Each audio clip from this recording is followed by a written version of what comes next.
Hi, everybody. Welcome to another edition of the Dr. B Show. I interviewed the great Stef Kuonen. Fantastic interview, how she was able to take a break from everything and travel and now incorporates what she's doing holistically with what she's doing in business strategy and leadership. Hopefully you'll enjoy the interview. Enjoy. Hi, everybody. Welcome to another edition of the Dr. B Show. I'm here with the great, Stef Kuonen. Kuonen. nice to meet you. Nice to Really hard see to you. get on the first shot. I tried. It's okay. Steph, tell everyone about yourself. Yeah, thank you so much for having me on. So a little bit about me. I'm a strategy and management consultant by trade. But after doing that for a while and being burned out, I made a career shift and went into the wellness space. So now what I'm doing is bringing those two worlds together and bringing all that proven consulting methodology that I spent years working on with wellness and mental health focus to really help businesses not only just achieve their goals, but exceed them and help the people on their teams actually live better lives, feel better, and perform better. I love it, and we're going to take a deeper dive in the next couple of minutes. So thank you for that. So I'm very big on education. You can't see it here. I have belts as opposed to degrees here, but you went to University of St. Andrews. You also went to University of Pennsylvania, right? I did. Yeah. You did? Okay, making sure that my notes are correct. So, and you also have certified change practitioner, trauma informed certification. So how does all this education, how has it helped you today? Oh, I love that you focus on education because it's one of those things that in the moment you don't always appreciate or understand where it's going to take you in life. But they gave me the foundations for what I'm really doing today, right? So all the business background and the years I spent really played on that economics foundation. And as a consultant, we always joke around that yes, you're consultants, but you're also part therapists. And a lot of it is understanding what are the people dynamics at play that are either helping or hindering what you're trying to achieve, right? And how do you move that? So my psychology degree was always being played in from almost a behavioral psychology standpoint and an organizational dynamics. And now I'm taking that in a different direction, using that psychology to help people from mental health, not just in a, productivity standpoint. So I found that those fundamental elements have come back to play in really new and different ways. And so when I looked at becoming a change practitioner with a focus on how do you change and transform businesses, those same principles are how do you change and transform yourself?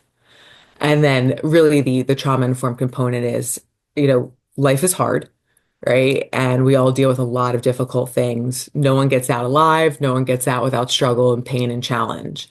And how do we navigate through that, learn from those experiences in a positive way, rather than allowing those to create triggers for us. And so that has been a really profound experience about how do we navigate life in a healthier, informed, growth-oriented way. I love it. I love it. Especially, I just had this conversation, a similar conversation about 3 hours ago. I was on a podcast in Spanish, believe it or not. And they were asking me how that same question. And I was like, look, without education, it would have not allowed me to open doors to do what I'm doing as far as the book writing, the courses, or even pivot into like the network and everything that I'm doing today. So for sure, for sure. Yeah. I mean, I'm assuming you got a doctorate for a reason. It Yeah. wasn't just for fun. Right, exactly. No, you don't need to do that for fun. Exactly. I'm going to pivot really quickly. Volunteerism, right? So I'm very big on volunteerism. I was also they were asking me about that as well. So, for me, volunteerism is big. I like to give back to the community, but also at the same time, it helps me and indirectly or directly, right? Whether it's the network, building skills, whether it's the mission of the organization. So how big is volunteering for you? Oh, it's so big. And thank you for sharing what you do and your contributions to the community. And I know you're something you're very passionate about, and I am as well. And giving back and making a difference, even in small ways, I think it makes you a better person. Speaking to mental health, right? When we are engaged in community, when we're thinking about others, it actually has a profoundly positive impact on our mental well-being. And we need that. And so I've been involved in volunteering since I was young. Actually, part of the reason why I got into healthcare as an interest was I started volunteering in a hospital and I was an ER technician in high school. Um, and so that I got that bug early on. I Sounds love like it. you did as well. I love it. I love it. I love it. Yeah, sometimes that's how it starts, right? With an internship or volunteerism, and then from there it'll pivot from there. So I love that.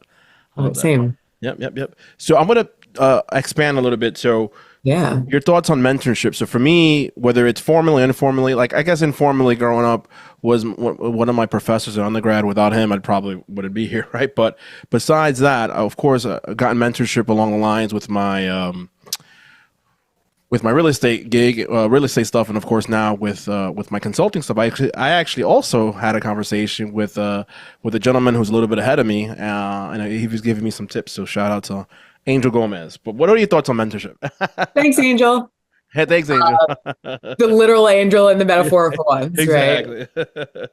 You know, mentorship, I think it's like there's the formality of it, right? And I think everyone has had some folks in their life that have guided them. And then there's the informal. And I found that like so much of my life experiences have been the best teachers. So I think like my biggest mentor is like life. And growing up, like coming up, I grew up in the inner city of Philadelphia, not the best area. And just growing up in that environment where it was tough taught me a lot of skills and resilience that I wouldn't have had in other environments. So I think life has been my greatest teacher. And actually, some of the best mentors I had were my teachers growing up. I wouldn't be where I am today if it weren't for some of my amazing high school teachers. So shout out to Miss Siddons if you're listening, Mr. G. I'm who I am today because of them as teachers and how much they cared. Not just about me as a student, but who I was becoming as a person. And I think that that's been my best mentors. They've not just been knowledgeable and wise, but have had an empathy and a compassion, but could see the potential. And so now that's what I look for is I think if you're going to be a mentor for someone, the most important thing is you see the potential they haven't realized yet, right? You That's can a good see what point. they can't. That's a good And point. your Yeah. job is to help them get there. Right. The jobs and Yeah. skills and things that I get there. Absolutely, 100%. Which we're gonna expand on this now, right? So you're the founder of Ritual Shadow as of Yeah. almost a year ago. So congrats on that, which I saw on Thank LinkedIn. You're you. almost like a 1 year anniversary. So tell Yeah. us about that. So this is really my passion. You know, consulting was born out of who I was from a businesswoman and economics major, tying back to education. But after I went through my own kind of mental health crisis and hit a breaking point a couple years back and exploring mental health in new and different ways and unconventional ways, that's how I found new clarity, new peace, but also just the way I move through life, which sounds really crazy. Like, what does that mean, how you move through life? But I think we move through life trying to avoid triggers. I actively embrace them. I want to be triggered because that's going to tell me where I still need to work on. So it's helped me have a different perspective on life. And so now I want to bring that same experience, that same learning to other people who are in the same place I was, right? Because I literally quit my life. I hit the reset button. I went on this whole journey. Yeah, I Not remember everybody you can do telling me that. when we first met, you went on like a little, almost like a sabbatical of some kind, right? And traveled Yeah. for some time. That's exactly what happened. I had my eat, pray, love moment, traveled all over, really explored, went inward, went outward, did it all. It was amazing. And I'm so grateful to have had that experience, truly. But I do realize that not everybody will or can. And so, how do I help those people? And I knew that the best way to do that would be to help businesses help their people. Because ultimately, a lot of the stress we go through and we experience, and a lot of our mental health challenges are created in our work environments, right? Or through that element. So, in helping businesses perform better and helping their people, I saw an opportunity because right now, a lot of businesses see wellness as like a healthcare cost rather than an opportunity to increase their performance, achieve their vision, their business objectives, right? In a smarter way. And so that's where Ritual Shadow came to be. I can help businesses achieve and exceed their goals the same way that I was doing from a business consulting standpoint, but now I bring in this people element, this mental health and well-being focus, not just about whether or not you're a champion, what we're trying to achieve, or an adversary, right? But more about what's going on that's impacting you and your ability to show up for us and what we need. So when you start to think about them as people and helping them move through that, that's how you achieve business goals. I love it. I guess you you took the words out of my mouth a little bit as far as the spoiler, and wanted to add a question. So yeah, that was my next question. So how are you combining what you're doing now with Ritual Shadow with what you were doing before? Can you I'm get more really specific? merging the worlds. Yeah. Yeah. Oh, sorry. Can you get more specific a little bit? I'd love Give me to. an example. Give me an example. For example, so if you're a business and you've got a goal you're trying to achieve, maybe it's a revenue target, maybe it's something as simple as reorg, maybe you're trying to implement a new technology, right? Whatever your goals are, right? You're going to have the business plan. You're going to have a framework or methodology that's going to go through the process to get you there, right? You're going to take your team through it. You're going to come up with outputs, and that's how a traditional consulting process works, right? What we're doing now is we're adding in a layer of people and mental health focus. So all the people that are involved in that project are impacted by that project. So if you are doing a reorg, the people involved in that, if you're doing a technology implementation, the folks who are going to be using that are impacted by it, right? They're all part of the picture of achieving your goal. So then we look at, okay, so what's going on with them? What is their current mental health state? Right? How is their work-life balance? What's their stress look like? What's their physical health look like? And then we can help them, either getting them in touch with the right resources, moving things around, whatever it may be, we can help them. And so that's more of a tangible level where we focus. I love it. Oh, you're almost combining or bridging the two together. So I love it. Want to raise capital for your deals without hitting dead ends? And Dealmaker had to easily raise unlimited capital for your deals. Business strategist and investor Dr. Harold Borja, that's me, unveils the proven strategies that successful deal makers use to secure funding, attract investors, and close deals with confidence. Whether you're a real estate investor, entrepreneur, or business owner, this book will teach you how to find and connect with the right investors, leverage networking, partnerships to access capital and secure funding opportunities, structure deals that make investors say yes, building lasting relationships that lead to more opportunities. If you're tired of struggling to fund your deals, this book will give you a clear, actionable roadmap to securing capital and growing your investments. The money's out there. Are you ready to get it? Grab your copy today and start making deals happen. Go to BorjaConsultingGroup.com. That's BorjaConsultingGroup.com for more information on launch date, launch party, and other events related to the book. Let's get it. That is the goal, is bringing them together in a meaningful way. In the same way that if you were to help somebody who was, say, recovering from an addiction, you have a team around them with different areas of expertise to help them through this. So we're bringing that together to business standpoint, Yeah, I love it. right? In that way. I love it. I'm going to pivot a little bit. Found something according to LinkedIn, right? So LinkedIn in 2023 had posted something or had a study according to 2023 work in American study to be specific, right? So 77% of American workers experience work-related stress. So what does your organization, or how can your organization, what can it do to overcome that, as an example? Yeah. So stress is such a nebulous and difficult and complex concept. Tell me So about take it from a couple, yeah, right. it. And there's no getting around stress. No one can avoid stress, right? That's just a part of life. And really, stress is a response to our challenges with coping with what's coming at us. So there's certain things organizations can do. Obviously, one of them are things around how are we managing people's work-life balance, and some of those fundamental ones I won't cover because I think businesses are already trying to make an effort about how they be mindful of things like not engaging folks outside of work hours, things like that, and being more mindful of their obligations in their home and personal life. And those are all very important and critical. I think where there's still opportunity in managing stress is from helping people from a mental health standpoint. Because again, stress is how we respond to our environment. And so a lot of us have not had either formal training or experience or been taught about how to handle triggers. And when we're experiencing stress, what does that look like? How do we respond to it? How could we better handle it? And then one of my favorite things for those who are looking to take it a step deeper is how do you use things like mindfulness and meditation to really shift how your brain works, how you think and your perspective, and then how to understand compassion for others and where they're coming from. So we start to help shift people in their mental state. Because once you're healthier about yourself, you can be healthier about other people. It's that whole like put your own mask on and That then is you can. true. Yeah, no, I agree. I've been one of my New Year's resolutions is to work out more during the week and not just the weekends. And I could see it in my productivity, like it's skyrocketed because of that. So Physical movement is so important. Getting out and getting outside. We spend so much time inside man-made boxes. I don't think we realize that all of our homes or offices are these man-made boxes that are disconnect us completely from nature. And at the end of the day, we're still animals, we're still people. And so being inside has a negative impact on our mental health. And not enough people get outside, move around, breathe fresh air, touch something living.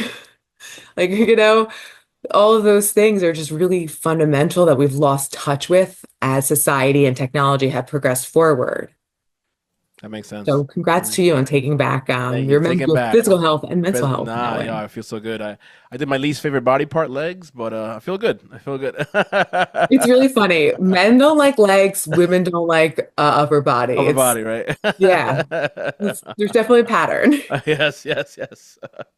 Well, the same study also mentioned that 43% of American workers worry that disclosing a mental health condition could negatively impact their workplace standing, right? So, what can we do to not be scared to disclose this? I know, like, in my community, it's very old school to people think, oh, that local, he's crazy, but not that he's crazy. It's just, it's there's different issues, right? Different at the core, right? So, what can we do as a as a society to kind of for that individual to just to seek help and not just be scared to seek help? This is one of the bigger challenges because mental health is so stigmatized, not just by companies, by society, by cultures, religions, etc. And that complex dynamic plays out in our workplace environments as well as, broader society at large.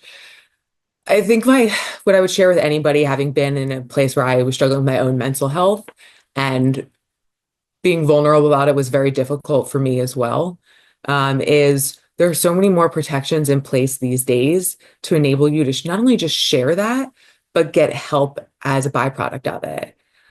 So for folks who are experiencing mental health to the point that you were at a breaking point, like I was, you can go on short-term disability leave, and that's covered underneath your insurance plans. I was not aware of that at my time. So I that's why I ended up quitting instead of taking an option that may have given me a little more grace period to I figure didn't know things out. that. I probably would have taken that one or twice as well.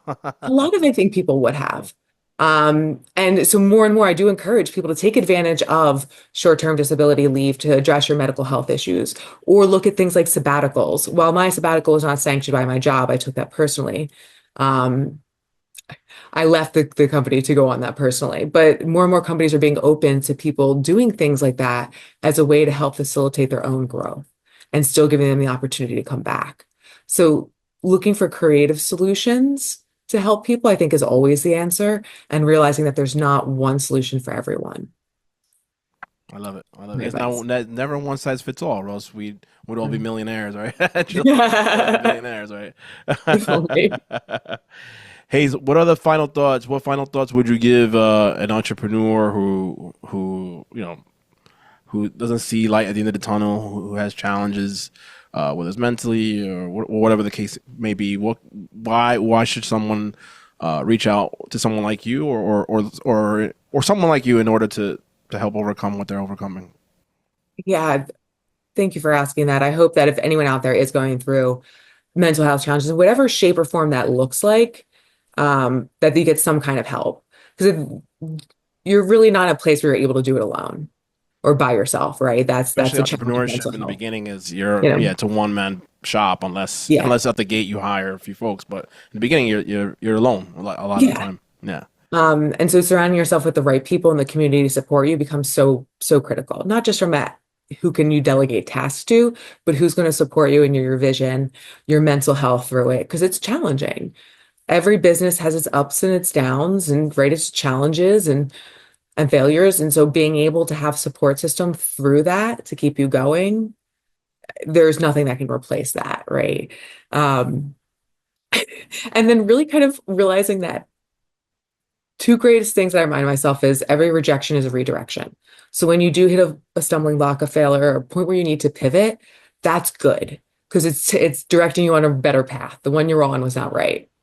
I agree with you. I could Yeah. attest to that firsthand as far as rejection of of what happened in Florida, and then I redirected into a 52 unit. So I made a negative out of turned it into a positive. So I know firsthand about that. So letting you know. And I think everyone has those stories, right? If Yeah. you look at it with the right mindset and you don't get stuck in the rejection, but you use that as a launching platform to redirect you in the right space. So that is my one advice is every rejection is a redirection, whatever that looks like, even if that means putting a pause on your business to go make some money or whatever that looks like. Don't be afraid to do what you feel like is necessary or where you're being directed towards.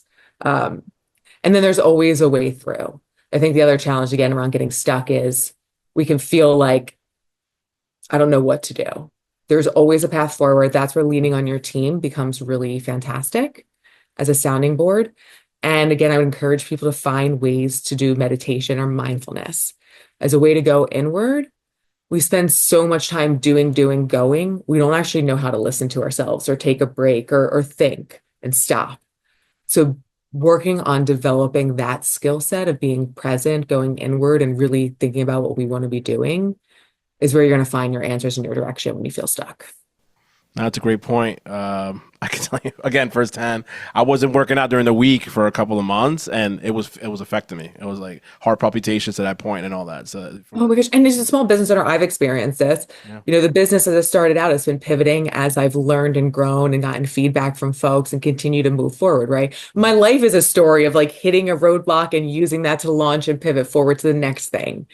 And just constantly having that growth mindset has guided me to where I am, or I still be stuck in a job I was really unhappy with and miserable. And like, no one needs to be miserable. Like, there's no reason to be in that state. And that's not what you're here for. Like, everyone can choose a different path and one that's more aligned with what feels right for them. You don't have to be stuck in that.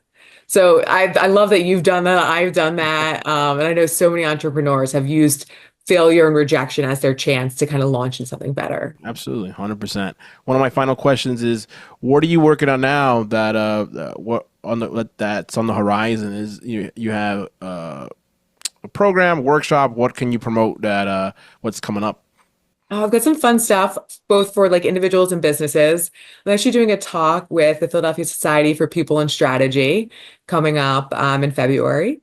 And we're going to kind of teach people how to use meditation to understand what's going on at the root of some of their mental health challenges, their blockages, and how they can use meditation to shift it. So really how you can rewire your brain.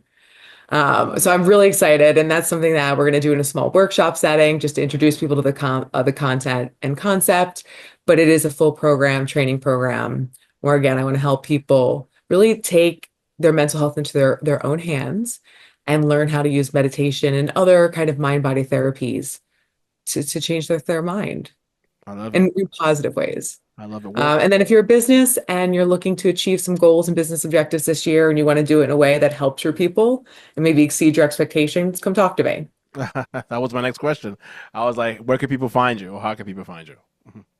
You can find me on my website, ritualshadow.com, or on LinkedIn at Stef Kuonen. I keep it simple and straightforward. I'm the only Stef Kuonen in the US, as far as I know. So it should be pretty easy to find me. And my LinkedIn photo is like a decade old, so apology. That's okay. But it is still me. I always have someone for almost everything. So I have a photographer or photographers if you're looking for anything. I need to do that. It's on the list. It is on the list. Stef Kuonen, right? Yes. I said it right. Good. Thank you. Thank you so much for being on my show. I enjoyed our conversation. Look, almost half an hour, and you didn't even realize it. So goes by fast. Thank you so much. This has been really wonderful. Thank you so much. Stef Kuonen, anybody, right? Thank you. Thanks. Hi, everybody. Hopefully you enjoyed the interview with Stef Kuonen, and it's a great opportunity for you to learn what she does, and hopefully you'll be able to use her services in some way, shape, or form. And speaking of form, Dealmaker, how to easily raise unlimited capital for your deals. For more information on my book release date, and for more information about how to get the book, go to borjaconsultinggroup.com. That's borjaconsultinggroup.com.